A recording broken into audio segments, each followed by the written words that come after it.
Welcome everyone. Thank you so much for watching. I'm going to introduce to you my amazing guest that agreed to speak with me today. I am extremely excited, so I'm a little bit nervous. Bear with me.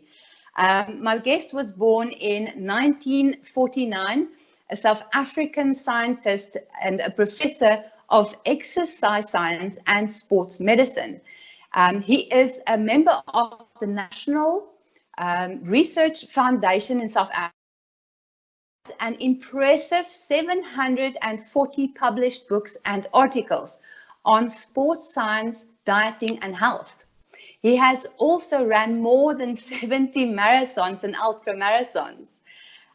He is known for his work in sports science and his support of the low-carb, high-fat diet, as set in his book, The Real Meal Revolution, and the new book, Law of Nutrition. Challenging controversial dietary beliefs, this man started a revolution in guidelines that shocked the world.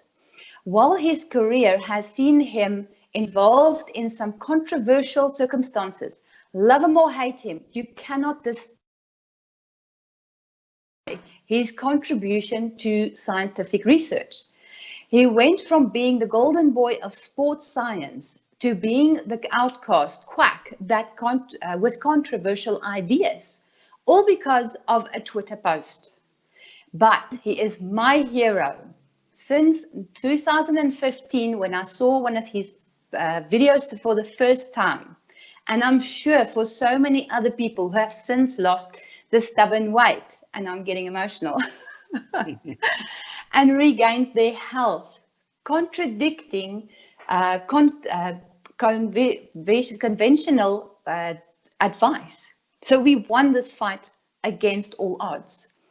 The founder of the Noakes Foundation, where they aim to fix the future outlook of human health by changing the way people eat and the food policies to enable this. My guest recently celebrated his 70th birthday. I'm excited, honored, and so grateful to introduce to you an icon, a mentor, the man behind the Banting movement, Professor Timothy Noakes. Professor, thank you and welcome. Well, thank you so much, and thank you for all you're doing and for the enthusiasm that you bring to the subject. Well, how can you not be enthusiastic when you've lost all the weight that you couldn't over 39 years of trying all this advice, all these ways of doing it, and failing miserably, and within 15 months losing 67 kilos, my fingers bent, my knees work, my back works, my brain works. We'll get to that, but my brain actually works as well. You have to be enthusiastic. You have to push this out there and tell people to wake up and see what's going on. Yeah. So I thank you so much for your contribution to all of this. Thank you so much. So let's have a look. What happened to human beings? What happened to us? If you look at not just South Africa or the USA as well, but the entire world has an epidemic of obesity and diabetes. What went so wrong? Well, what went so wrong was we allowed industry and the medical profession to take charge and to be controlled by industry. And that's what's happened. The medical profession is utterly controlled by the pharmaceutical industry. And the pharmaceutical industry only makes money out of you if you're unhealthy. So when I was young, 50 or 60 years ago, we didn't have this concept that you had to go to the doctor to be made healthy. And that's what's happened. We knew that it was your responsibility to look after yourself. And all these chronic diseases weren't present then. So there was not the same pressure to use medications. So that's in simple terms. And there is a conspiracy and people have to understand it. I watched my dad die of type 2 diabetes and he was killed. He was killed because I didn't understand how you treat this condition. Neither did the people treating him, the doctors and the dietitians, and they gave him the wrong advice and he died. And it's a terrible way to die from type 2 diabetes. Many people think cancer is the worst death. Well, type 2 diabetes is right up there because it's a shocking way to die. And we now know that it's completely and utterly preventable. And we know exactly why it happened. We allowed the food supply to be controlled by the processed food industry, and we started eating this processed foods, and that's the cause. The sugar and the carbohydrates are driving our hunger and our obesity and our diabetes. It is simple. It's not complex, but people don't get it. They just think, I can keep doing what I'm doing and it'll never affect me. Well, once you get to my age, you're left with what you did in the past. That's what determines your health. And it's no good getting to 70 with cancer or dementia and then saying, oh my gosh, Noakes was right all along. You better start listening now. When it's too late, yeah.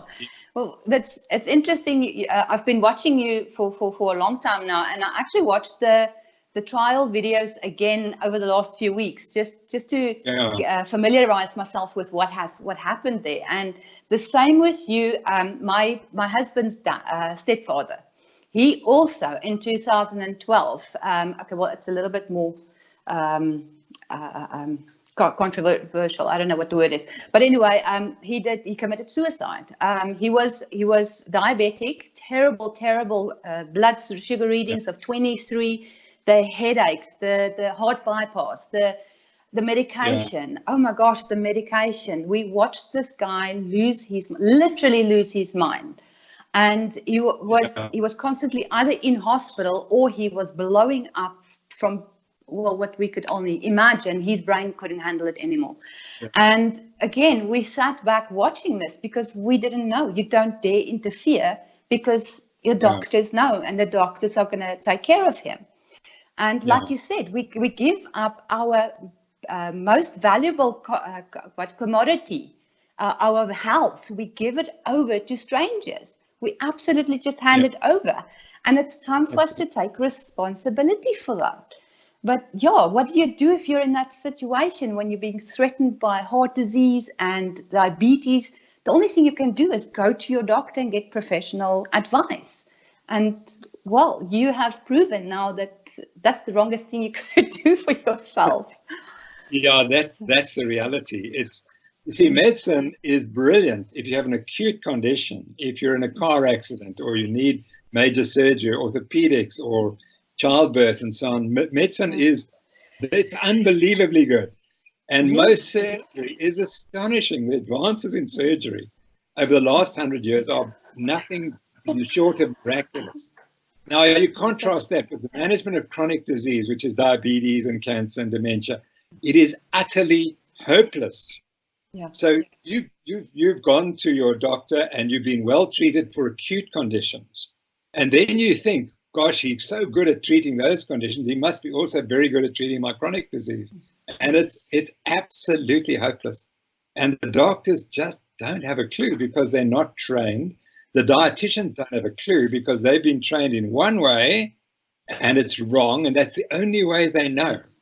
And I was chatting to a colleague, Reese, this week, and he said he contacted one of the leading dietitians at his university, and she said, we cannot admit Noakes is wrong because that'll be the end of the discipline or the profession. So in other words, all our patients must die, but that's fine because the profession continues. I mean, nutrition is one of the most important professions. All they have to do is change slightly and they can start saving lives. And all they have to do is happen. And they're not prepared to do that. And that's a real tragedy. Sooner or later... It is sad. It is sad. Yeah. Sooner or later, the medical profession and the dietetics are going to have to answer for what they've done. You can't get away with this forever. Eventually, the truth comes out. Eventually, yeah. That's going to be one of the questions that I would like to put to you today as well, because I'm busy writing my own book as well, with recipes and all that. But I'm putting my story down from the point of view of a fat person, someone that's overweight, slow, that has to listen to how lazy you are and just do better, be better from that point of view. And while I'm writing this book, I am getting so angry, and the answers were staring us in the face the whole time. And Yeah. I've lost basically 20 years of my life being chronically ill, slow, in pain. And I want to sue someone. Someone has to answer for this. We can't just go over to the next bit of our lives and hope it gets better. Somebody needs to be held accountable. If that, will that ever happen, in your opinion? Oh, it's really interesting because so I went to court for 4 years, as you know, to try and show that what's being taught is wrong. Well, my university excommunicated me. Their response was to excommunicate me, to mob me, academic mobbing, and they've changed nothing. Yes. They've changed absolutely nothing. So the dietetics teaching is the same. The cardiologists and the doctors continue to teach the same. But we proved they're completely wrong. So I don't know what more one can do. Well, I saw that when you were accused, then there was this explosion of media and Noakes is, he's this quack and all these things. And you won twice. You absolutely 100% won twice. And not a peep out of anyone about that. Yeah. How do you feel about that? Well, I'm laughing. I'm absolutely laughing. I'll tell you why I'm laughing. Because one of the people who was involved in judging whether I was guilty or not, and she's the most wonderful woman, and she wrote to me and she said, Tim, I want to tell you one thing. Every day you must get on your knees and you must pray to the University of Cape Town and the Health Professions Council, because they put you in this very dark space and they forced you to fight your way out. And she said, you completely won and you made this case a global thing. And you could never have advanced the argument that quickly. We went forward 10 years in this argument, during that trial, because the world took notice. And they can never hide. We've written a book about it. How would they ever have thought we would write a book about this whole thing? And everyone who reads that book just says, I can't believe what they tried to do to you. And so it's amazing.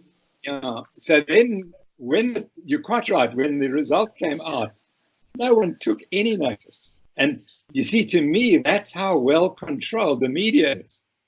The media is controlled by the food industry and to some extent by the pharmaceutical industry. Certainly in America, the pharmaceutical industry controls most of the information that's coming out. And in this country, it's very clear. For example, I used to be on radio once a week. They never phoned me. Why? Because they're advertising Coca-Cola all the time and they have these special things for Coke. And Coca-Cola will directly or Coke were indirectly involved in my case through an organization called the International Life Sciences Institute, which has just been exposed this week for controlling food policy in 17 countries around the world. And we are one of them. Yeah. The food policy is controlled by the processed food industry. And that's how powerful. And the medicine just sort of comes along and goes along with it. That's why it was never reported that I won the case, because the media is controlled. So they're not going to admit. And now, you see, now I'm going to ask you a question I asked, oh my God, I've got this fabulous lecture. And I said, what if type 2 diabetes was reversible or curable and you hadn't been told? This is to medical doctors and medical students. And then at the start of the lecture, I say, so how many of you believe that type 2 diabetes is reversible? And an audience of about 10, maybe 5 or 6 hands will go up, you see. So 95% don't believe that type 2 diabetes is reversible. And I'll say, now imagine if there was a cure for a disease that affects 400 million people. We're not talking about HIV, which has 40 million. We're talking about 400 million people. Imagine if that disease was curable and the cure had been found and it was reported and you didn't hear about it. And they'll say, no, well, that can't happen. I'll say, well, actually, it did happen, because a year ago, the evidence came through that this is a reversible disease. And you didn't know. And you are medical students. You are the students of the future, and you're not being told that. Then you have to ask, why not? The answer is because it's not a drug-related therapy. It's a nutritional therapy. And once you accept that, it undermines everything we do in chronic disease. Again, I emphasize, medicine is an amazing profession if you have an acute problem. But if you have a chronic disease, it's utterly hopeless because they don't look at the cause. Yeah. That's it. And That's the big thing, isn't it? It's the cause. Nobody goes after the cause of anything. Our roads are a mess, but it's fine. We just clean up after accidents and we go on. Nobody comes and looks and see, oh, there's huge dongas in the road. Fix the dongas. So the cause never comes out. And this is what blows my mind about it, because it's actually always been there. In Afrikaans, diabetes is suikerziekte. It's ziekte from suiker, it's in the word. But then the problem is the amount of information we get. Nobody tells us that it's not just sugar. It is your fruit. It is the high carbohydrates. All these things turns into sugar in your body. So you cut out all the honey and all the sugar and everything that you can, but you don't get healthy or you don't lose weight because you're not actually cutting what sugar is down to the core of what it's supposed to be. So it's amazing to see how it is being covered up. We see it every day. There are lots of people like you, Jason Fung, Asim Malhotra, brilliant people, also trying to shout as loud as possible. I just received Asim's book, The Poppy Diet, which I'm dying to get through as well. The obesity code from Jason Fung was brilliant about insulin. You cannot walk away from that book and not know what insulin is. It's brilliant. Yeah, exactly. And then, of course, what's his name? Dr. David Perlmutter. Brilliant. Absolutely brilliant. And everyone is saying it's grains and it's sugar.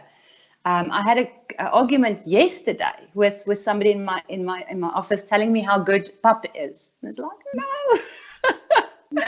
Just because you grow up with it and it's stuffed into your head constantly that it's got a halo effect.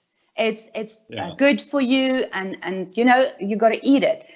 Doesn't mean that it's right. We've got to start asking questions and we've got to start asking the hard questions. So I would actually like for you. Can I put that in there? The funniest thing happened, many funny things happened in my trial. But the two of the expert witnesses were former presidents of the International Life Sciences Institute in South Africa. One of them wrote the South African dietary guidelines. So Ilze is controlling the South African dietary guidelines. And she was asked to be the premier prosecution, and she drew up the charge against me. She provided the evidence. She's not a dietitian. She's had no training in the low-carb, high-fat diet. My senior advocate, within 5 minutes, he'd absolutely destroyed her testimony. And she had never, ever been exposed to thinking process where she was challenged, because she sits in this ivory tower as a professor at University of the Northwest, and no one has challenged her in 50 years. And she suddenly got challenged. And she was clueless. But anyway, she and her mate, her second in command, the second in command comes along and says, "You must not read Dr. Perlmutter. He just writes books to become famous and to make money." And I thought, well, the reason they live in the maize belt. And the maize is probably the biggest funder of the University of Northwest. I don't know. But I suspect that they've got a strong link to the maize industry. And so the two professors in nutrition are obviously going to say grains are healthy for you. It's a no-brainer. It blows your mind when you see things like that. And like I said, it's all in front of us. Actually, it really is there. If we just sit back and look, if we take a look at the bigger picture, it is there. Like you said, it's in the literature. With all my studies over the years now, I have come across many of these books that says grains are actually not good for you. But at the end of it, what do they recommend? 70% of your diet must be grains. It's mind-blowing how stupid it actually is. It's astonishing. And I can't help but think, okay, I've got to step back and think, if I didn't know what I know now, how would I have read that? We do walk around with blinkers on. We do walk around with tunnel vision, and it's easy to miss. It really is. But it's all there. Don't eat sugar. Be careful of grains. Be careful of soya. But then your pyramid's got to look like that. It's mind-blowing. So I actually have two lies that we have been told that I would like to ask you what's your opinion on that. Number one is once you start with diabetic medication, you will be on it for life. The other one is diabetes is a progressive disease. For me personally, I think those are total hogwash that we are being fed and threatened with by the medical industry. Your opinion? So let me tell you where that comes from. If I, Tim Noakes, want to become the professor of endocrinology at Stanford or at Harvard or at the University of Cape Town or at Witwatersrand University, the only way I can do it is to follow that line, because then I'll be funded by the industry. I'll become a key opinion leader. I'll be flown around the world to give lectures, and they will fund my research unit.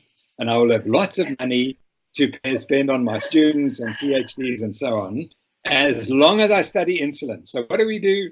We measure this dose of insulin versus that dose of insulin, or we study the latest glucose lowering drug. And that's it. And so when I go to a conference, I will be talking about the use of insulin or other medications. And there will not be one mention of diet. So I was fortunate in December to speak at the local metabolism and endocrinology unit. And in fact, it was an international conference. And I showed that the management of diabetes has always been known as a low carbohydrate diet. And so then the head of the South African person who drew up the guidelines, he gets up and he says, Dr. Noakes, you're a cholesterol denialist. I said, actually, that's another lecture. That's not the lecture I gave today. I gave the lecture on low carbohydrates, and I showed you can reverse diabetes, and there's all the evidence. And I said, and I've reversed diabetes in myself. So I'm a personal example of someone who reversed diabetes in themselves. I exist. We exist. Didn't do it by following your advice. The disease is reversible. But know that he is controlled by industry. And if he were for one moment to suggest you should be eating a low carbohydrate diet and you won't need insulin, it's finished. His funding is gone, and he doesn't have the beauty of writing all these 5,000-page documents on how you treat diabetes. The treatment of diabetes is simple. Carbohydrates less than 25 grams a day and exercise. That's it. Yeah. You don't need anything else. And we prove that every single day. There are so many people out there that have reversed their diabetes. I would say 90% of my clients are diabetics, and they either off their medication completely or they are well on their way to coming off their medication. So the proof is out there. It's in everyday life. It's everywhere. You cannot by possibly still say that it doesn't work. It's impossible. They can't do that. So the other point is that the book title originally breaking the omerta, breaking the code of silence. The omerta is that you don't speak. If you're a member of the mafia, you never give evidence against another mafia member. And then that was transferred to sport, that if you're a cyclist, you never say what you're actually doing behind the scenes.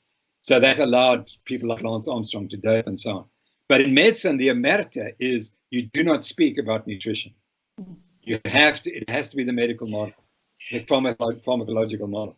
But you see, fortunately, in our frustration, the model has to fail because we cannot afford what's happening.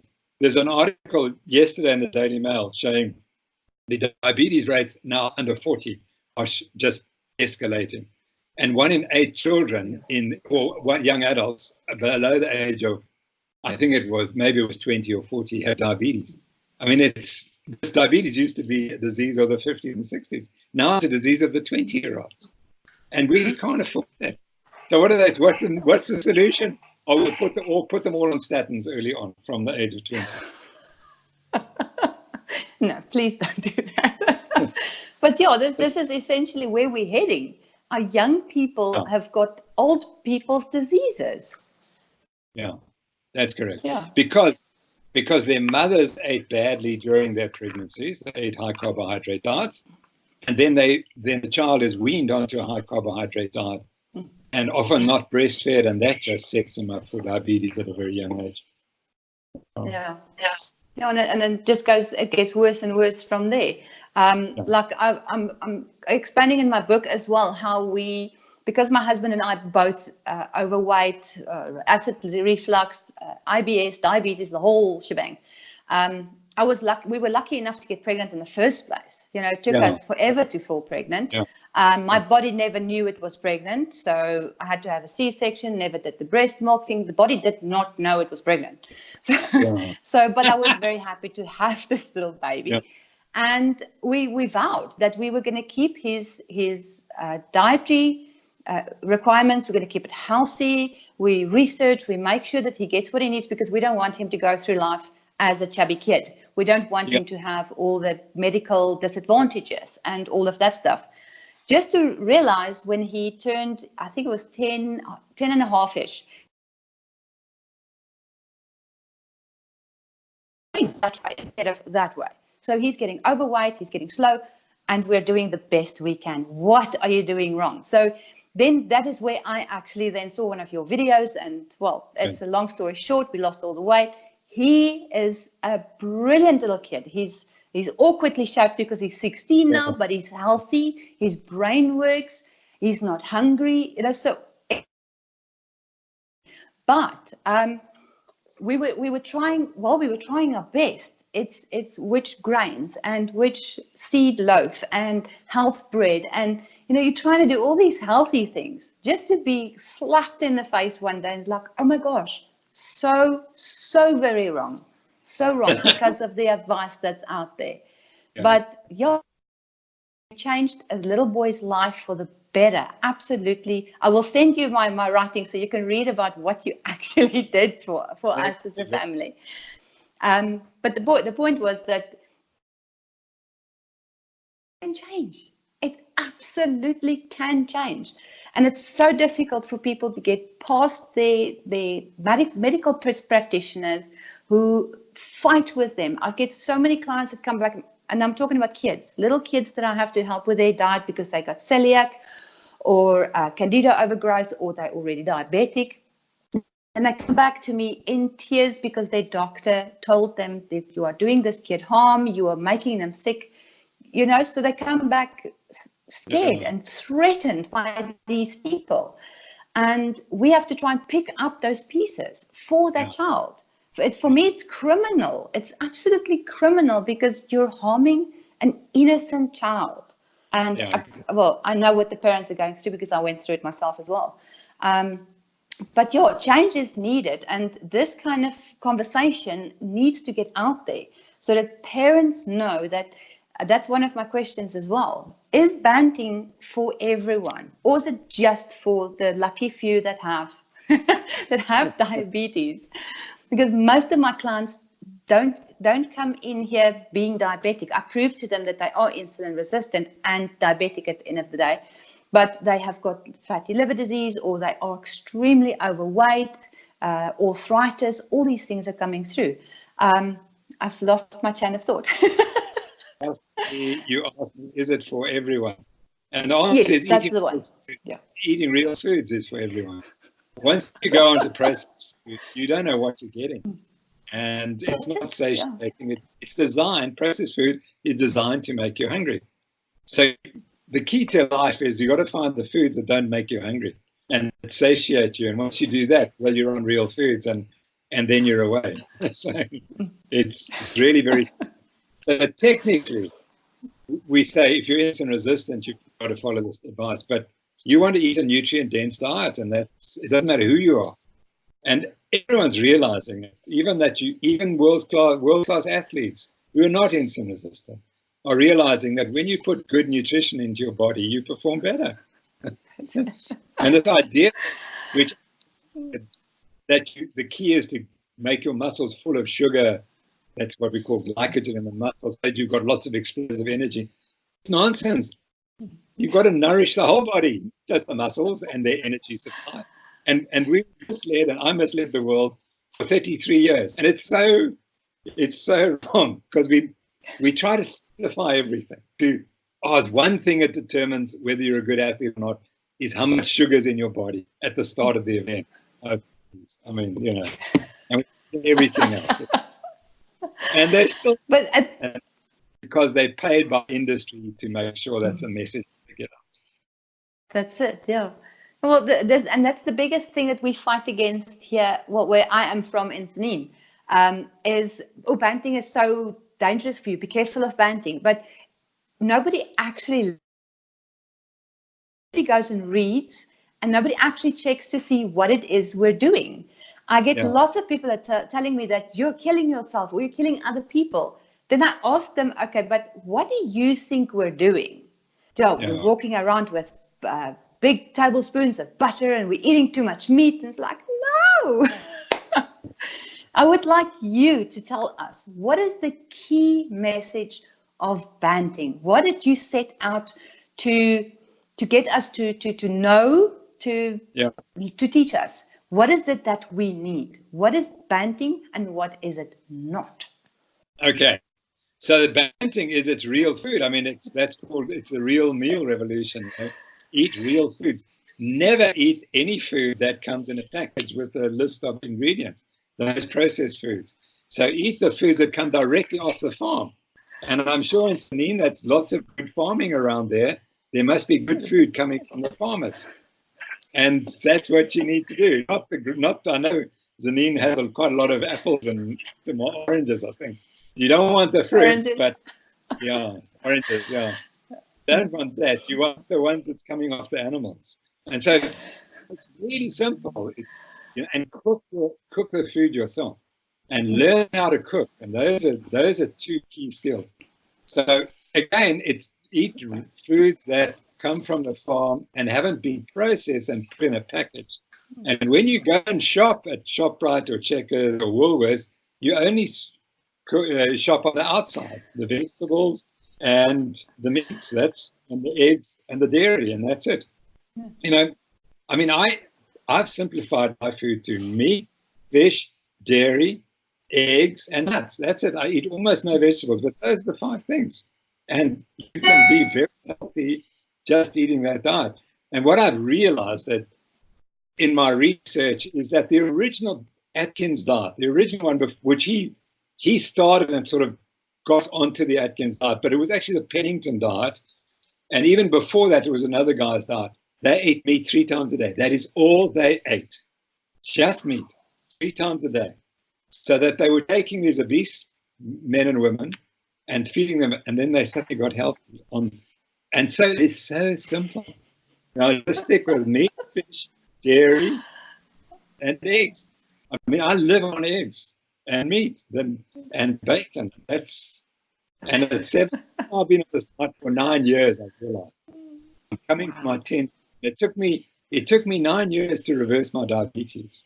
And that's how long it can take. But it's because I eat so little carbohydrate, or I eat essentially no carbohydrate. And eventually my system was able to regenerate and start coping again. But it took 9 years because I have the worst genes. And when I went back on my own medical, we measured things in the laboratory on myself in when I was 28 and lean and running marathons and training. I was so profoundly insulin resistant. I was just a walking time bomb for diabetes. And of course, I didn't know. We saw this massive fasting insulin. It was 5 times normal. 5 times normal was my fasting insulin. Eating those high carb. So I'm amazed I survived that long before I got diabetes. But as I said, it was a walking time bomb, but it was predictable then, right there. And then my dad died. And when my dad died, he died 10 years after the diagnosis of diabetes. Now I'm 9 years after my diagnosis. And I figured, well, I've got 10 years to sort the problem out, because if I don't, I'm going to be dead like him. And so I'm 9 years into doing fine. Well, cross fingers touch. And so but you're healthy now. Yeah. You're healthy. Yeah, exactly. Yeah. And loving life. Which is good. That is what it's about. At the end of the day, we don't just want to suffer for the next 30 years until we eventually the body gives up and we die. You want to live life. You want to do things. And this is what's so amazing. Nobody understands when I say, once I lost the weight, once I hit 40, the age of 40, I felt better than I ever did in my 20s. You're young, you feel good, you've got energy, you could do things. Your joints work, your brain, everything starts working. That was essentially dying. Everything that was giving up is working again. And that is what's so amazing. And it's just diet change. It's absolutely just changing the way we think about food. I hear what you're saying. We are doing lots of eggs, lots of eggs. But we're doing vegetables. And then, of course, animal meat with fat. And we cook with coconut oil and olive oil, yeah. And that's basically all we do. I had to learn to cook. Exactly. I didn't know how to cook. Yeah. No, exactly right. Well, you got it there. It's really, really simple. And so although the Real Meal Revolution has got all these beautiful recipes, that's fantastic, but you don't need it. You can eat very, very simply. And food changes. It doesn't become the focus of your life. And the food doesn't have to be some exotic taste, just take a steak and fry it. To me, that's just amazing food. It is, but once we put the meat, the fat back into it, the food is amazing. It's delicious. We've used spices and herbs and things like that to spice it up a bit, but the flavor of the food is back. And with a few ingredients, you can get such an amazing meal out of just a few. Let me give you an example.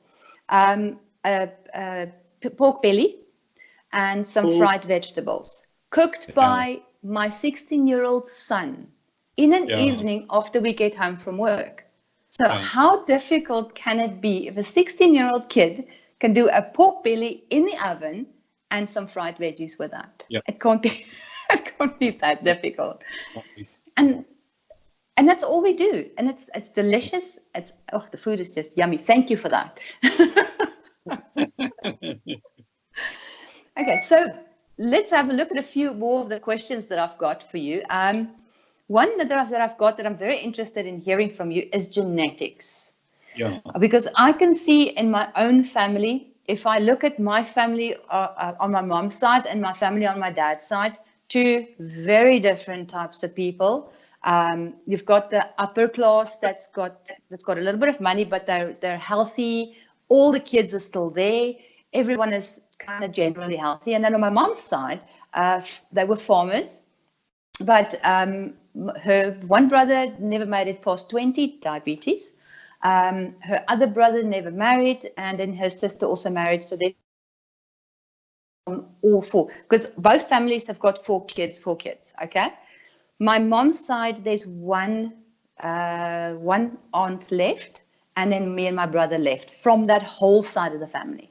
Everyone has passed away. My dad's side, everyone is there. However, the last generation, my son's age or generation, on that side are all ADHD, epileptic, diabetic. They're all sick. The kids, the grandchildren are all sick. So even though they're all still there, they're healthy. My side is basically gone. But the last generation are sick. So how much play does genetics have in what we do? in our field, basically? What you're showing, it's the environment is the dominant factor. So of course genetics is important, and I've inherited bad genes from my father. His line is very diabetic, but yet they lived quite a good age, despite the fact that they all became diabetic and died of diabetes. But they'd eaten a lot of meat in their lives. My mother came from a family that exported meat from Britain, so that's why I was raised on a meat diet and offal and everything. I was very fortunate to be raised that way. But that's all gone, and you're quite right. The big change in nutrition is sugar, refined carbohydrates, i.e. flour, and the vegetable oils. The vegetable oils are the one thing that we're not really focusing on, because the intake of vegetable oils has gone exponentially up since the 1920s. And it's kind of hidden. People talk about sugar and carbs, but as soon as you're eating sugar and carbs and processed foods, you're also eating all these vegetable oils. And that's hidden. And I think in time we'll realize that the reason the Banting works so well is not only you taking those carbs and sugar out, but you're taking out vegetable oils as well. And so you've got the three-pronged attack, which is being so successful. So to reiterate, the reason, in my view, for all those conditions you described is the diet change. And it's happening, the child is getting weaned onto this rubbish food from the age of 6 months. And that's the problem. Yeah. Yeah. I only started eating badly when I was 20, 25, 26. I had 25 good years. And then I started eating badly. Yeah. You know, that's the biggest complaint from everyone is life is so rushed. So you get takeaways or you quickly grab a box off the shelf and you boil it up and there's food. So convenience, I think, has taken the younger generation astray completely. Convenience foods, quick foods, because let's face it, there's nothing easier and quicker than pasta. And pasta takes up for 50% of everyone's diet. But even if you have the bad genes and you understand what nutrition is and you understand meat, vegetables and fats, that just those simple things, healthy fats, obviously, then you can maintain anything. You can maintain diabetes. You can maintain arthritis. And I'm a good example of arthritis pains because I am borderline osteoporosis and I'm healthy. I'm doing yoga. I give yoga classes. I'm pain-free just because of what I eat. So most of these things can be maintained pain-free by eating correctly. So in that context, how much does genetics have to play? Zero. Thank you. Exactly. So if we could everyone go back to basics, to go back to actual food, eating food, not genetically modified Franken rubbish, then everyone can be healthy. And this is now where the political bit comes in. Because if you're healthy and they can think straight and they can be productive, the whole country can change. And I also think violence is linked to a bad diet, and that's something no one ever discusses. But if you're eating a high carb diet and it's sugar based and flour based, you're just not getting the nutrients for your brain. Well, that claim was made in the 1930s by Weston Price. He said that he thought that violence and criminality was linked to diet. And well, I'd like to see someone disprove that. Yes. we know it is happening. Again, from my experience, I can tell you that the anger and the build-up emotions, and your brain isn't working properly. You're depressed. You feel terrible. The only way that you have to let out is to I'm not saying get violent on somebody else, but you get angry. You get so angry. I have been saying for the last 5 years that I see a connection in the sudden hike in child suicide. These kids are being pushed for perform, but they are not giving the nutrition to cope with all of this. So it's being bombarded by extra stress, but you're taking away all the nutrition. How are they supposed to deal with it? Have you got any opinion on that? No, I agree with you entirely. It's not going to, and so much of what we do is in our brains. And if you're not going to feed the brain with brain-specific nutrients, and brain-specific nutrients come from animal produce, if you're not going to do that, and I see behind you, you have our book on the super feeding of super children. And I mean, it's all there. If you want to develop your brain, you better eat animal produce early on in life for the first 2 or 3 years. But why would you stop at the end of 3 years because your brain's developed?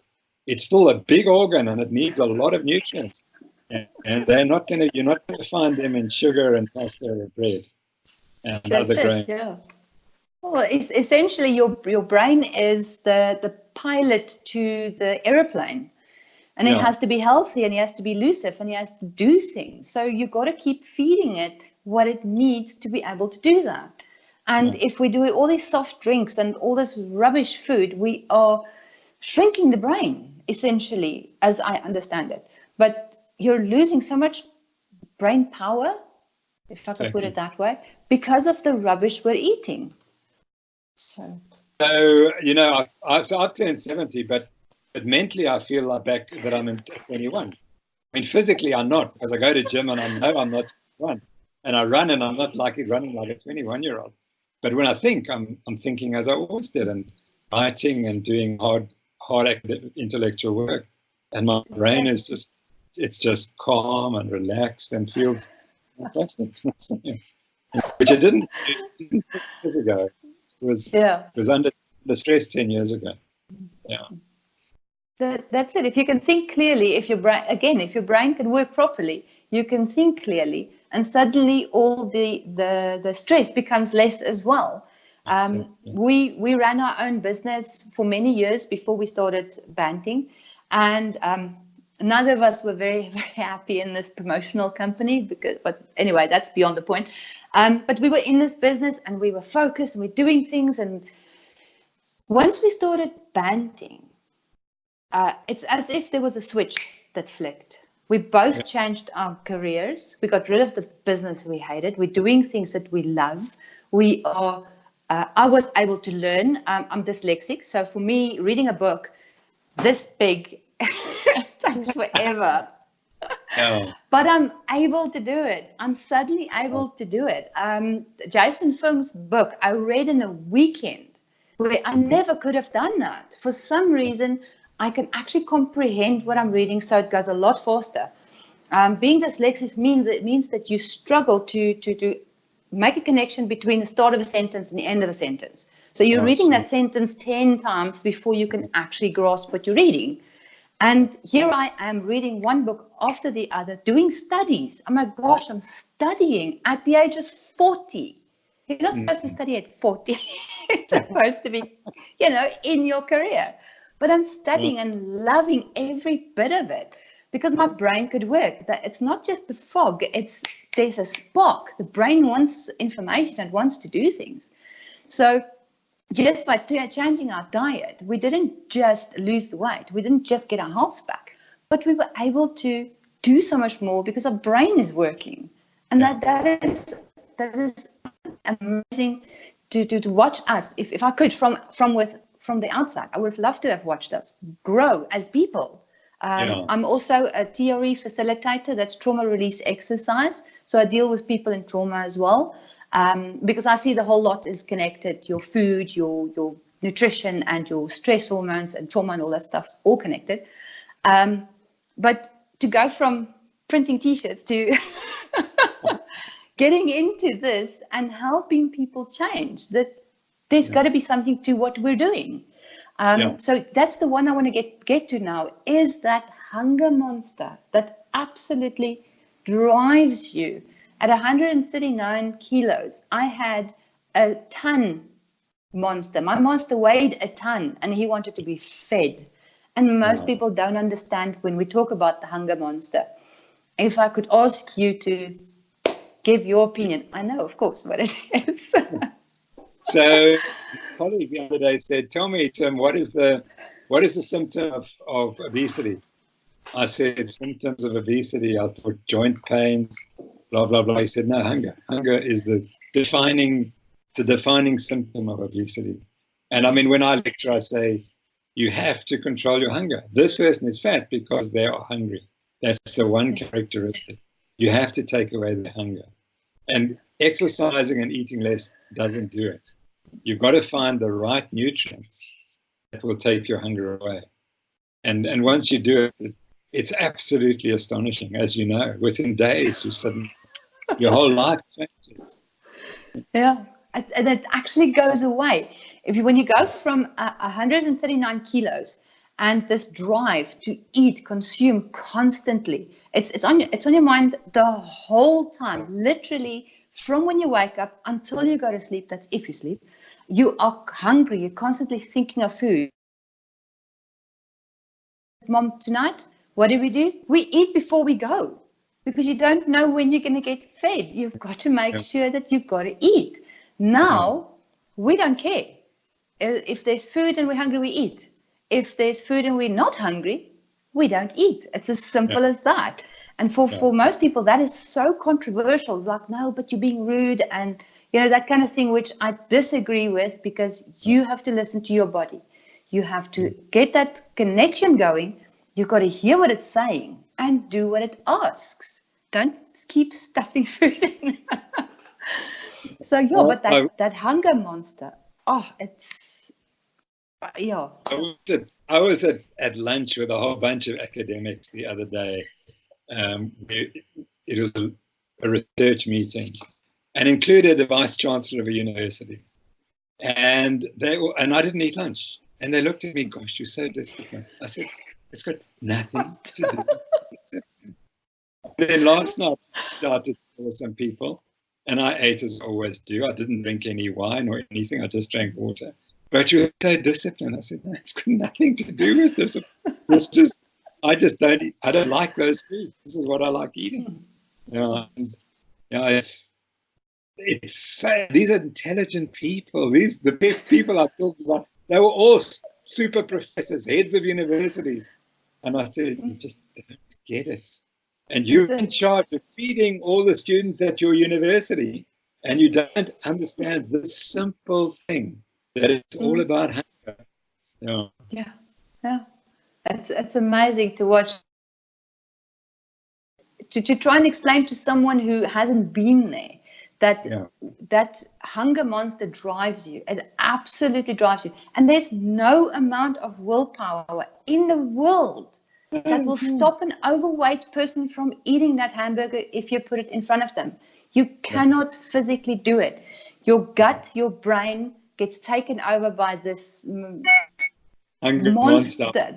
Exactly. It isn't you that's grabbing at this food. It is your body doing that. So, thank you so much for that one, because this is the one thing where we were constantly told, just eat less, a little bit of willpower. And I couldn't do it. I could do it for maybe 2 weeks. But then I just could not stop myself from grabbing the wrong thing. It's one of those things. This is the book that saved my life. I'm not sure if you can see it. But yes, I can see that, And the interesting thing about this book was it's written by Westman, Finney, and Volek, who I knew as very good scientists. And I received this sort of advert in my email. And I said, this is dreadful. They've sold out to Atkins. And Atkins was trying to kill us. And I was so angry. I ran to the local bookseller, and I bought the book. And after 2 hours, I said, oh my gosh, I got it completely wrong. But the point was, it said without hunger, it was lose the weight without hunger. And that was Atkins's driving point, that it was about hunger. And I've just written a column on Atkins, and he said that his problem, he was getting obese. He'd put on 60 pounds in American terms since becoming a medical doctor. And he said, the only way I will ever do a diet is if I don't have any hunger. And he said, I've got to lose weight. What's the no hunger diet? And he discovered if he became ketotic, that would take away his hunger. And then he said, how do I become ketotic? Avoid carbs. And that's how he started. But the key driver was to find a diet that took away his hunger. And that's how he did it. And until you've been through it, you don't understand that. No, you don't. You don't. Willpower, so on. Willpower. So easy. It's so easy once you get that. Well, the first thing that we noticed was, it was probably 2 weeks in. It wasn't that long. And my husband said to me, you know what? We're not hungry. I said, neither am I. I'm not thinking of food. Even though we're in this new thing and we've got to plan ahead, we're not. Okay, fine, it's the day's done. Let's cook some food. And we cook the food, we eat the food, and we go on.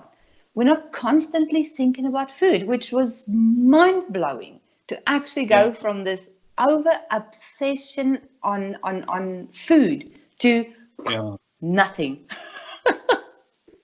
Here's another book. Let me get it from. David Ludwick is one of the great scientists in this area. He's at Harvard, and he has to fight all these other people who are saying he's wrong, you know. And what's the title of his book? Always Hungry. And there, that's it. I want to write that. Let's write that one down. I want to go look for that book. David Ludwick, always. He's currently, by the way, funded by a couple of $1 million to do a study where they're paying people to come and live in a resort, and they're controlling their diets. They're feeding them, of course, one low carb, one high carb diet. And I think it's about 3 months. They're isolating these people for 3 months in this resort, and they're feeding them every day. They get fed particular food, and it's going to be great, because that's the type of study we really need. Because it's very probable that it will show big differences for people on the low carb diet. Because what always strikes me is, like yourself, right? You have lost a significant amount of weight. I mean, I have people reporting 130 kilogram weight loss, 130 kilos.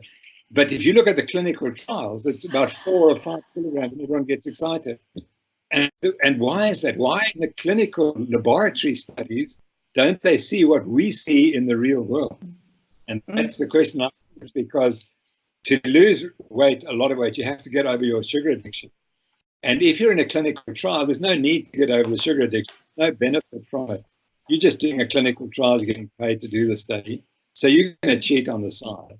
But when you're sick, like we are or were, you realize the sugar addiction's got to be controlled if I want to be healthy.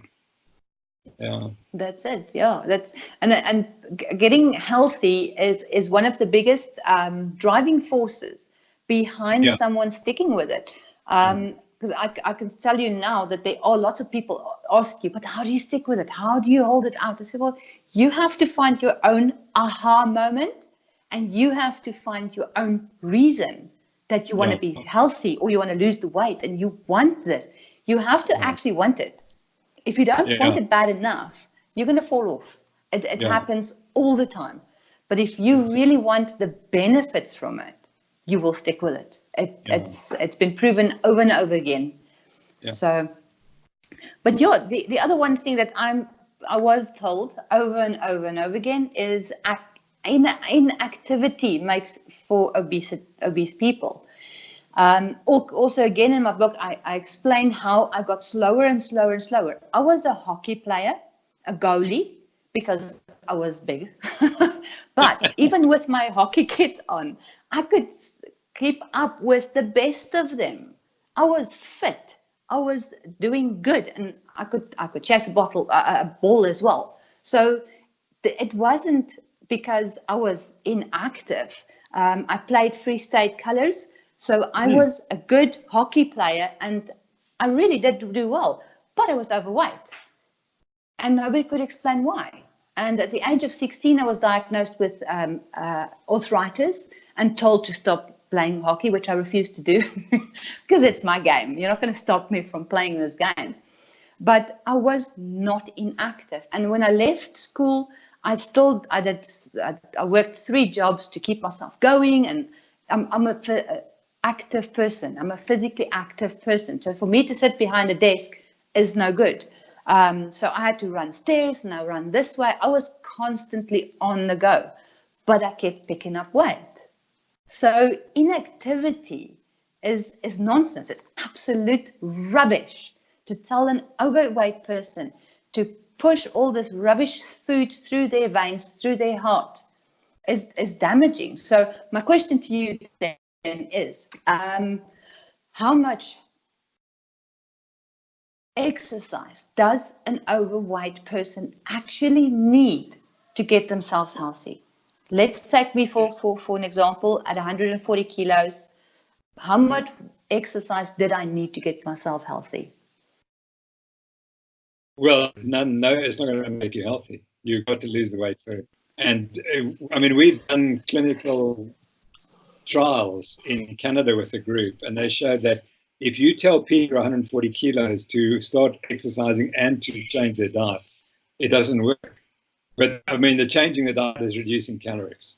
It doesn't work. But if you just tell them to change their diet to a high-fat diet, they start to lose the weight. And eventually they'll want to start exercising again. And that's the key.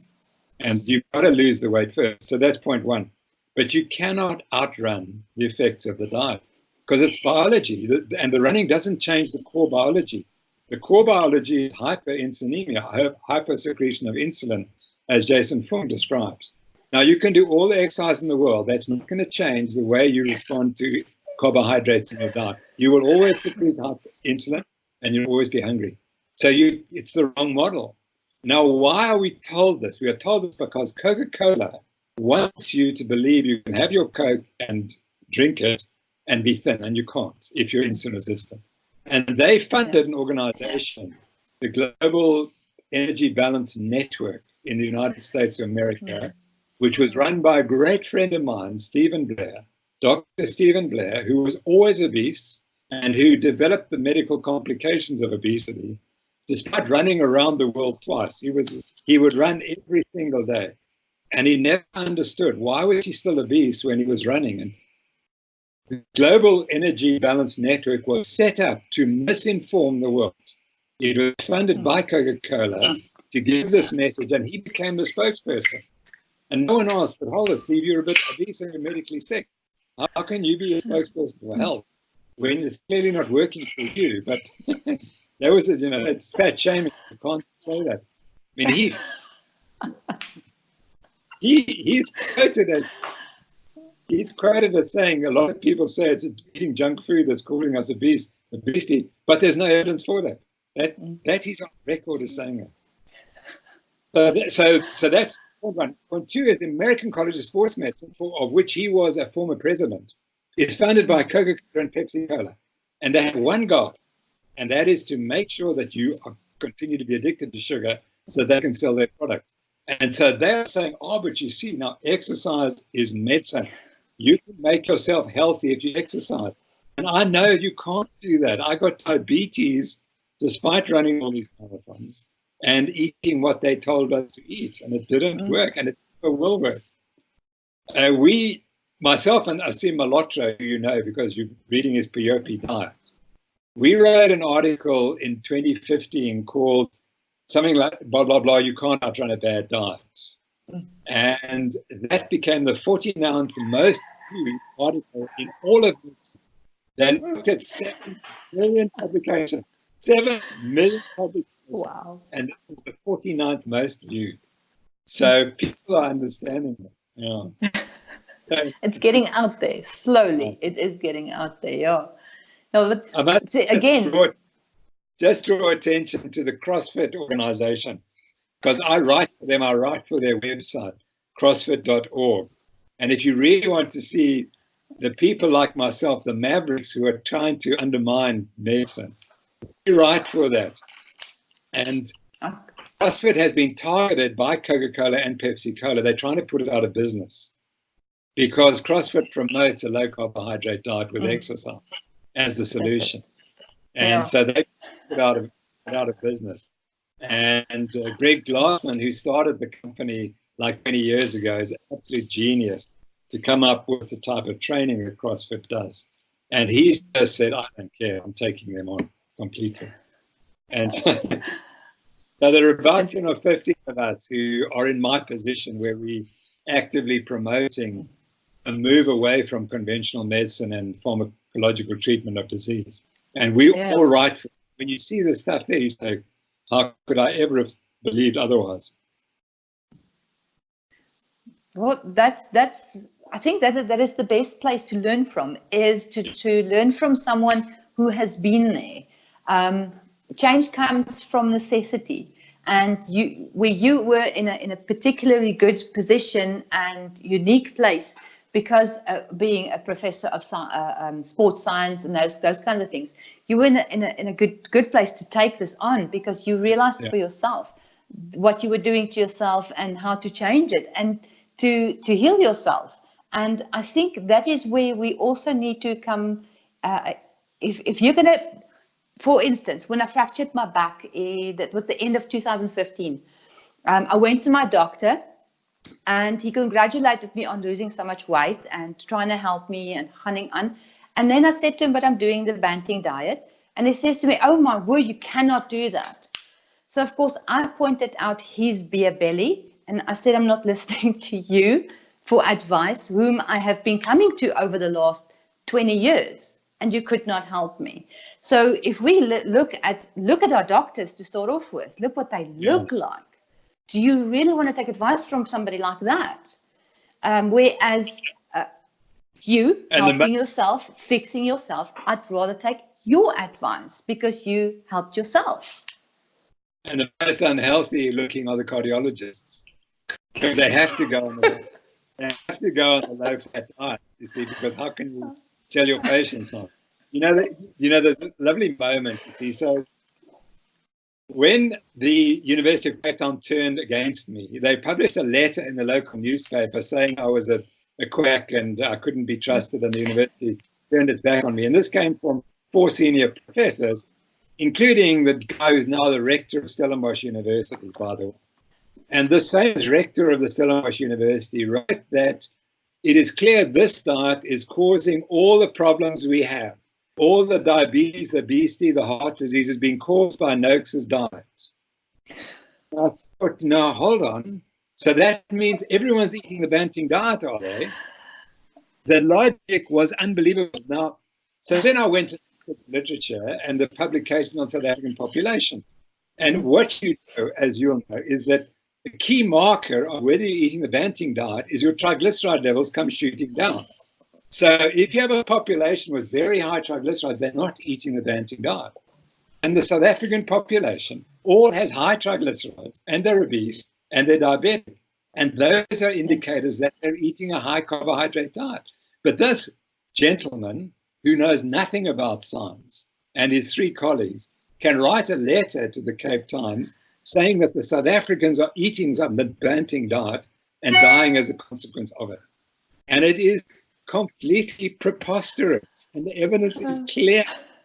And when I went to court for 4 years and proved it, no one said he's right. Actually, everyone's eating the wrong diet and causing these conditions. They aren't eating the Banting diet. It's remarkable.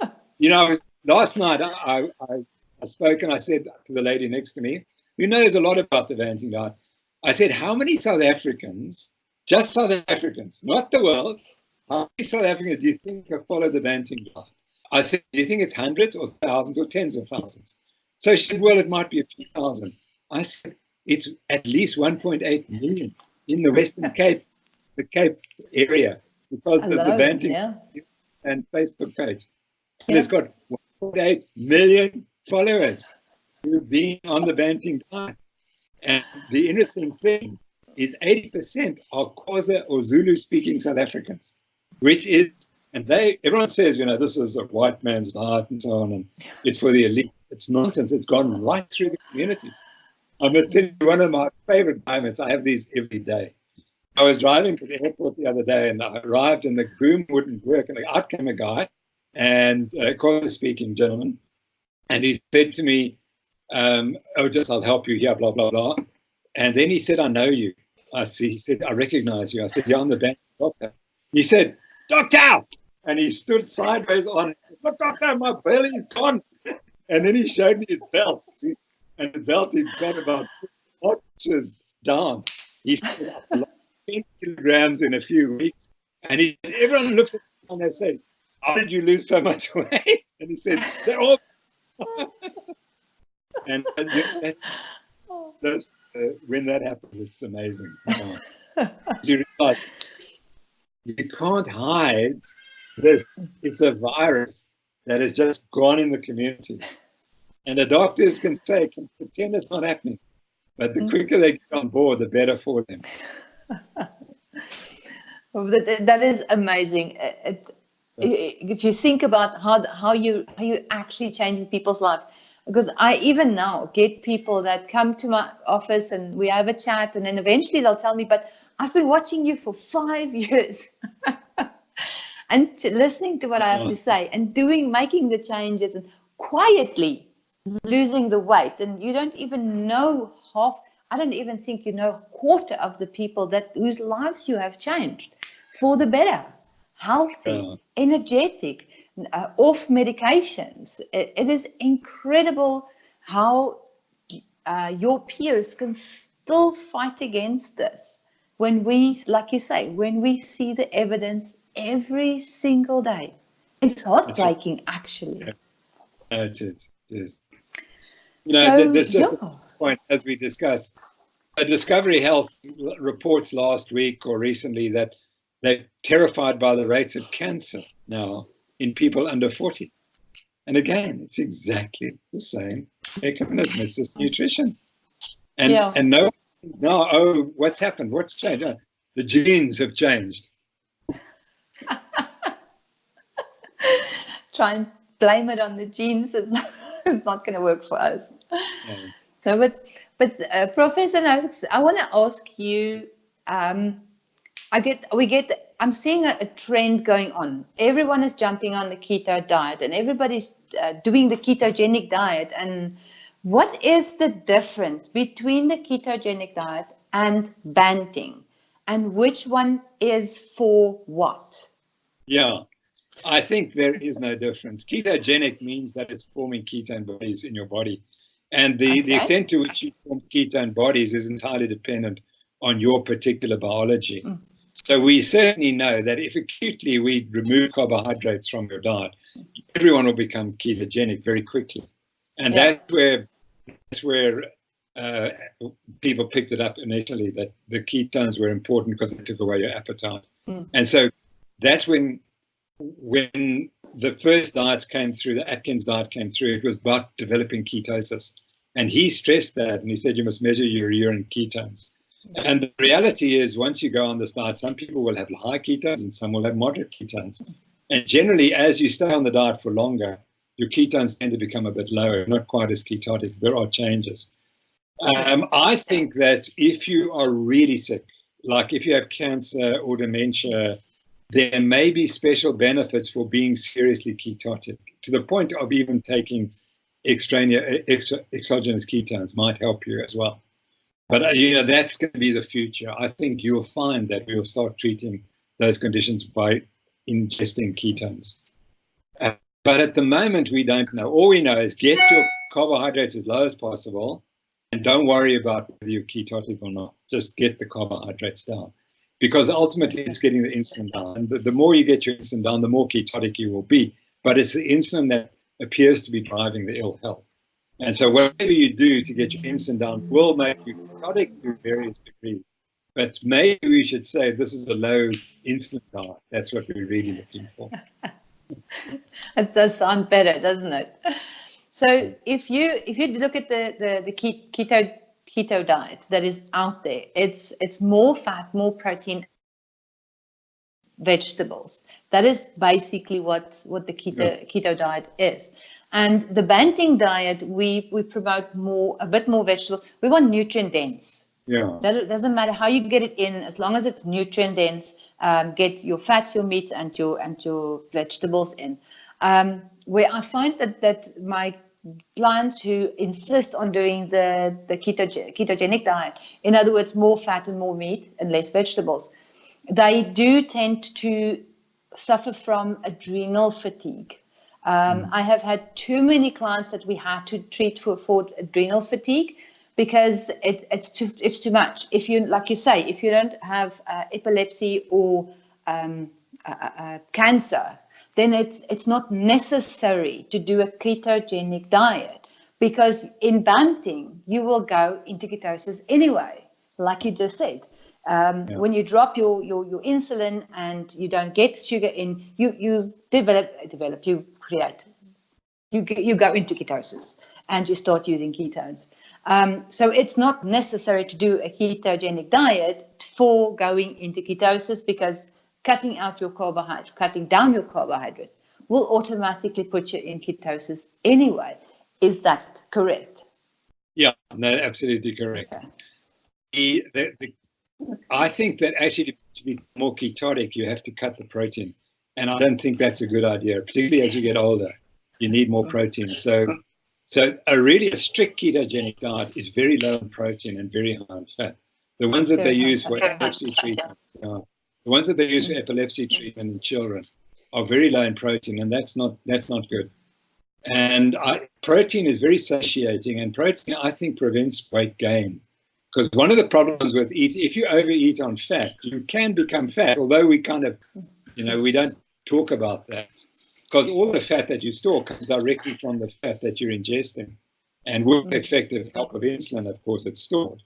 But the more protein you eat, you probably will, if you really want to become cut and very lean, you probably would do better to increase the protein to the absolute limit, maybe 30, 40%, 45% of your calories. And then fat would be 45% as well. But so that's a really good point, that if people want to be really super well developed, they need to push the protein rather than the fat. Yeah, but of course, and good quality protein for that matter as well. And because protein is sorry? You won't be as ketotic on the higher protein diets. But your protein is your building blocks. For every cell, for every little bit that you need the protein, because you're restoring and you're healing and you're replacing constantly. And you need animal protein to do that. So yes, it makes, like you said, to get cut, to build good muscle and to look like you got a six-pack or something like that. So now that is amazing. The way that it has exploded in the entire world. You get keto diet, you get Banting diet, you get low carb, LCHF. There's so many of them, but I think all of their core messages is going back to basics, back to whole food, no processed foods, no sugar or any weird stuff added to your food to make it last longer. I actually had a conversation with a shop owner here in town. He's got a small supermarket, and we love going there because it's a small family business. But he's got the most amazing lettuce. And my husband was talking to him. He said my husband said to him, "You've got the best lettuce right there. Why are you shopping in a very expensive, well-known chain store?" Instead of using your own lettuce. No, but it's the trend. And my husband said, "He's a fool. You've got the best access to the best vegetables, but you still want to go and shop at a trendy shop." That's mind-blowing. It's absolutely mind-blowing. And they, like I said, they actually get from farmers in the area, the smaller guys, and to get the most amazing vegetables from them. And again, this is public perception, or we've been fed all these lies of expensive is better, and it's not always. So, but you also promote going back to the farmer, going back to hormone-free, going back to the whole foods and what's available in your area. Yeah, exactly. Yeah. Good, because that helps. I would like to know from you as well, what does your own typical health regime look like in one day, from breakfast to dinner? So I eat one meal a day, and it could be breakfast, it could be lunch. Yeah. And if it's whenever you're hungry. Yeah. If it's breakfast, it's 4 or 6 eggs and bacon and maybe some avocado. Simple, And then meals would be meat or fish. And that's the usual. It's steak or fish. We've got some fabulous fish in Acton. And that's it. I've gone off vegetables for various reasons,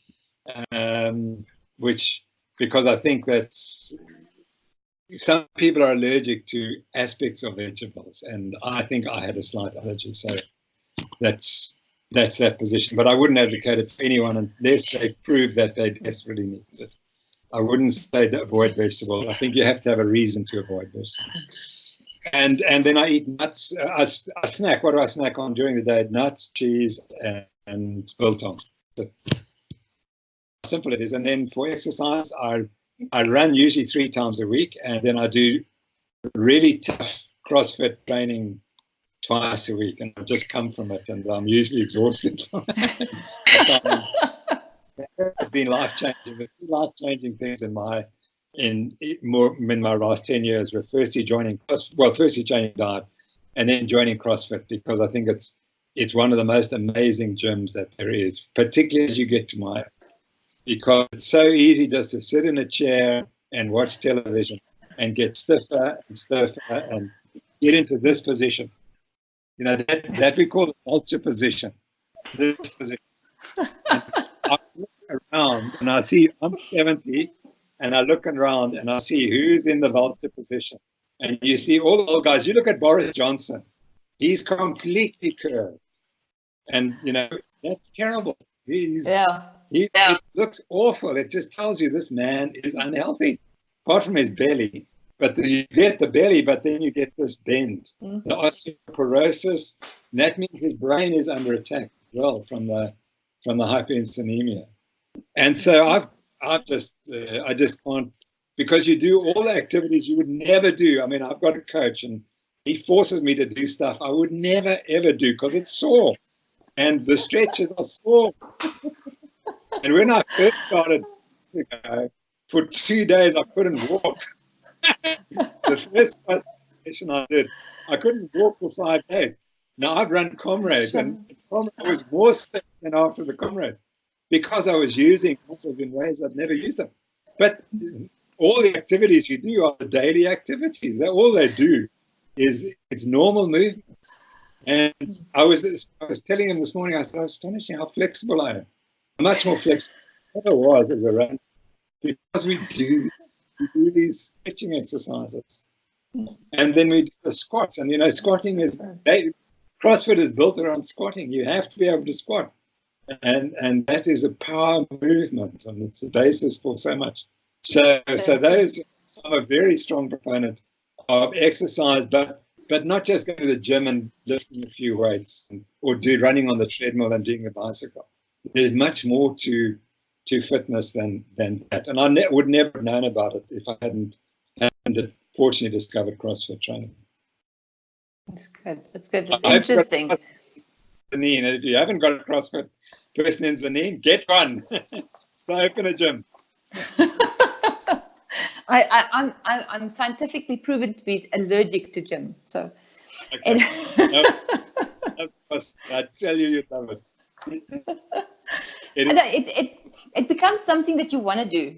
Most of my clients do ask me, you know, how much exercise do I have to do? Because when you're 140, 150 kilos, you don't want to hear someone telling you you've got to go and climb on a treadmill. It kills you. It physically, mentally kills you.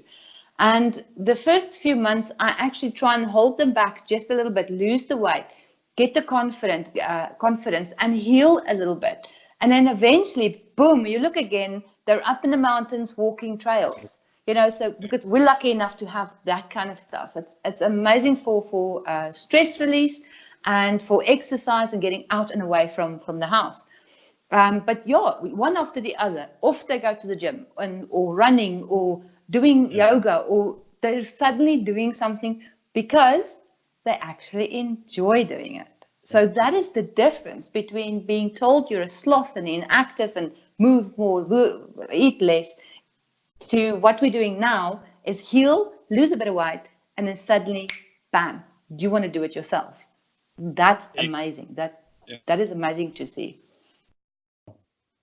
And it's driven, as you said, it's driven from the brain, because the brain now is finally able to get through all this fog that it's got, this fog of nonsense, and it's finally clear.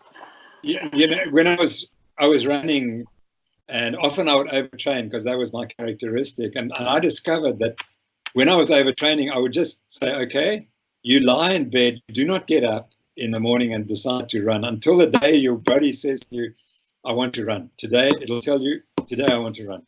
And that would be 3 weeks or 4 weeks, but it never failed.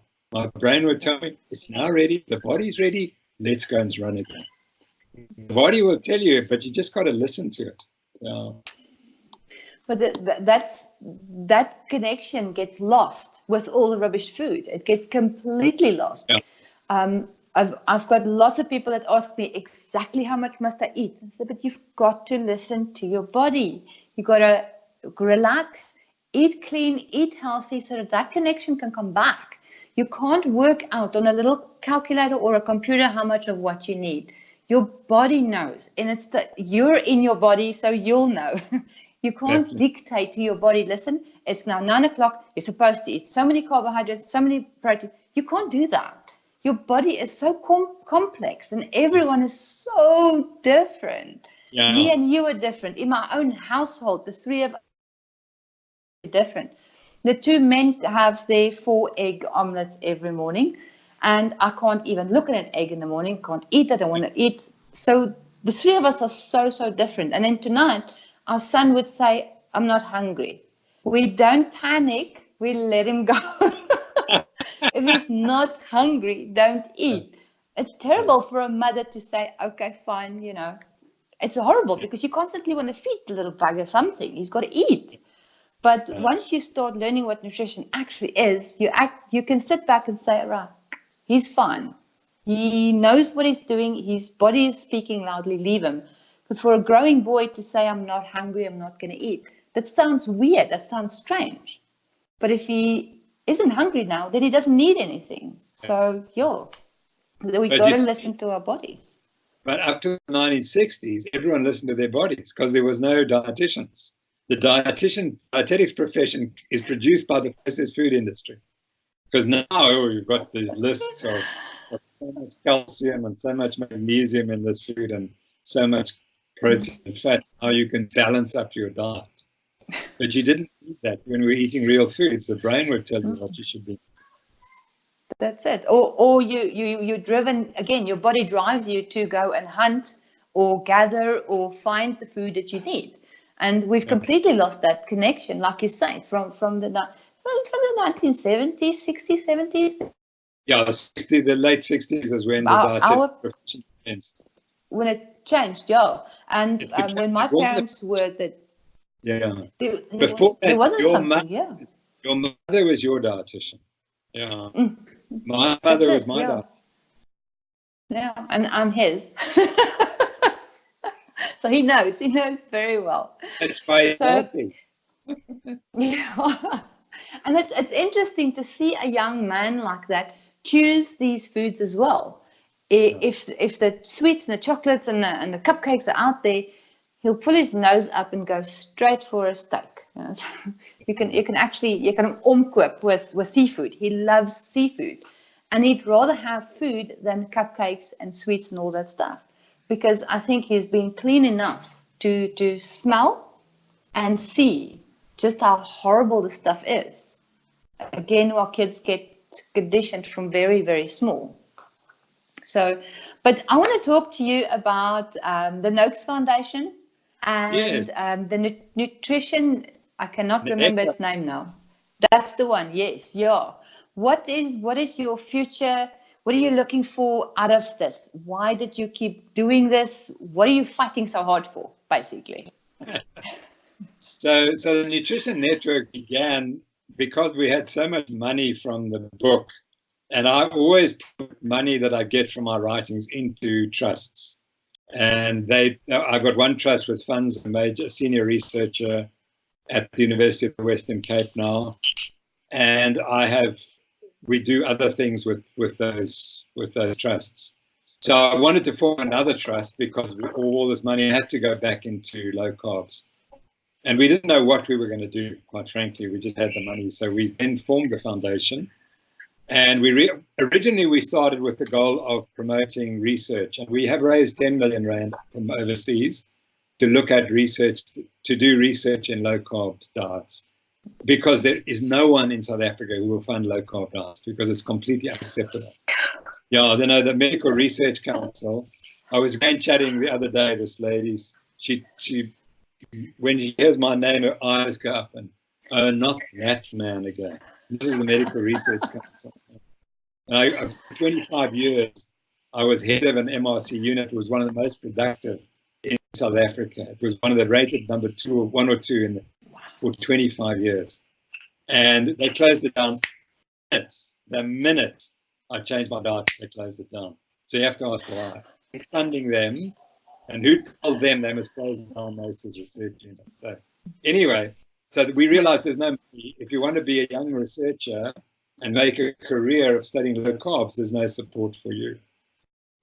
So we have funded effectively that, and the funding we now give from my other trust is for a guy to make a career in low carb research, because he's the young man, James Smith, who's done so well. He's done fantastic research, and we're planning to fund him now for 10 or 15 years to make a career of this.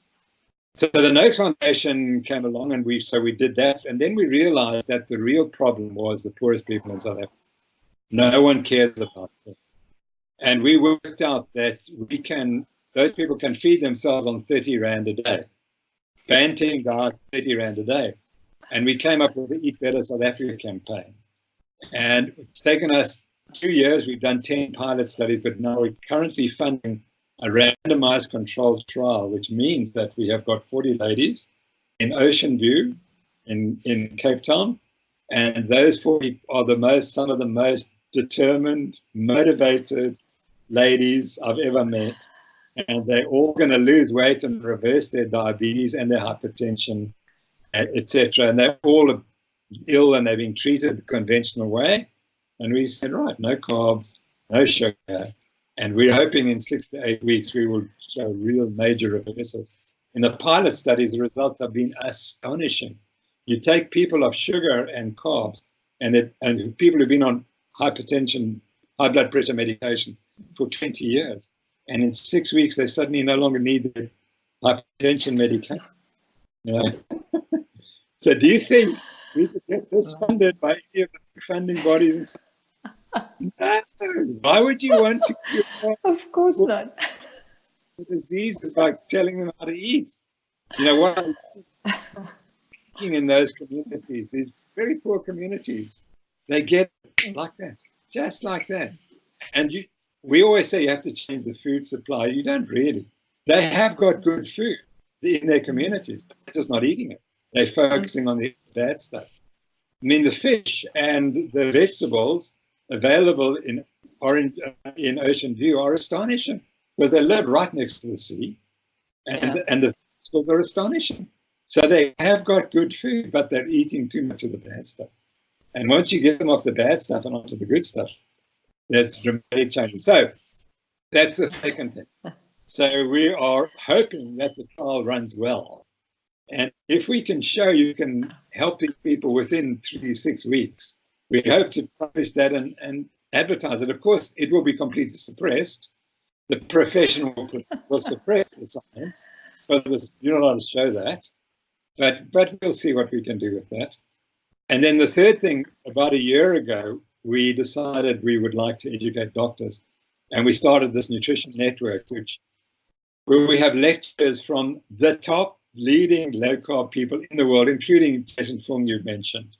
And they, for free, they recorded lectures of up to an hour each. And we started packaging them in a group of lectures, targeting doctors, health professionals. We're starting a group for dietitians and nurses and so on. And it has just been unbelievable. The uptake has been unbelievable. We've got at least 1,000 health professionals, 60% from North America, who are doing these programs and telling us they're the best in the world. And we, it's really funny, because a great friend of mine is Sam Paddock, and he started a program called Get Smarter. And it was an online teaching program, which within 5 years he'd sold to Harvard and other people, and he sold it for $100 million. Started 5 years before, and it had been taken up by all the universities. So it's internet-based training. And he's a friend. And his mother and I had been in the same class at medical school. And so I knew him very well. And we asked him, how do we do what you've done? You see, but not what you've done, but how do we do this nutrition network? He said, Tim, it's simple. He has this free program for setting up these lectures. And he said, why don't you just try it and see if it works? So it cost us almost nothing. And now the source of our income, which we use to fund the Eat Better South Africa campaign. And we're going places. We're going to have eventually become a nutrition network university. So that's the ultimate goal, is to become the premier provider of information on the science behind the low-carb diet. That's the goal there. That the Eat Better South Africa's goal is to change. We want to change the community. We would like Ocean View, the entire community, to be low carb. And then you start looking at what's the school outputs and what's the violence and so on. That would be amazing. Yeah. But sooner or later, an altruist is going to see what we're doing and say, I've got to be involved. And if we had the 100 million rand from an altruist, we could change that community completely. And once you do that, well, we've got the blueprint for how you do it for the country. Because all I know is that conventional trained nutritionists, conventional trained doctors are not going to do it. It's not their priority. Their priority is to stay in business and to keep people sick. That's the business. Yeah. No, that's amazing. That's yes, and we wish you the world of best with that, and promoting it and helping to get the word out there. And people got to know about this. And it's like I've said before, it's criminal to think that we are kept there. We're kept sick. We're kept spewing out money for other people for other things, instead of being productive, a productive country and a happy country and getting along and all those things. But what you're doing is absolutely amazing. And I just want to remind the rest of the world that Limpopo is here too. Exactly. I feel so alone shouting at the top of my voice in this vast area, and we're being forgotten about completely. So if anytime somebody could come up here and speak with these people, there are amazing people in this area. Limpopo is rich with the most incredible people that you have ever met in your life in day-to-day cultures here, and we've got all of them. We have got absolutely all of them here. So but it would be. One of my former PhD students in Cook is a lecturer at the University of Limpopo, and he is utterly committed to low carbs, and he did studies of obesity amongst the women in rural communities in Limpopo and showed that they are doing an incredible amount of exercise. He showed that some of them are walking 10 kilometers a day and they're grossly obese. And he said, it's not lack of exercise, because they're doing more than the housewives in Constantia. I mean, it's got nothing to do. They are doing a lot of exercise. Walking in the Polokwane area alone is kilometers upon kilometers. It's a vast area that they have to walk. They've got taxis and all of that, but it's not just on the road as you see. It moves right into the land, and it's far. And then of course they catch the taxis, and then they have to go and work. I would give anybody a kiss on the cheek if you could do your own housework and stay still standing and then still go and walk kilometers as well, and tell me that they're inactive. They are not. They are extremely active and obese. Unfortunately, you can see it. It's right in front of you. And I have a few the people I train for free, because you want to get this to go out there and to change. And for food up here is a little bit different than it would be in Cape Town, because they have got their cows that they roam free, no hormones, no feed, nothing. And I'm so jealous of that meat that they've got, because it is clean. They've got their pigsties, they've got their chickens, they've got their own small gardens. Why take that stuff and go and sell it in the city to buy your pup? It's frustrating. You've got all this brilliant food to go and swap for pup. We could understand why they're doing it, because poverty is really, really bad up here. but they have got the resources right there to do it. And yeah, so it would be nice if we could get into the Limpopo area as well.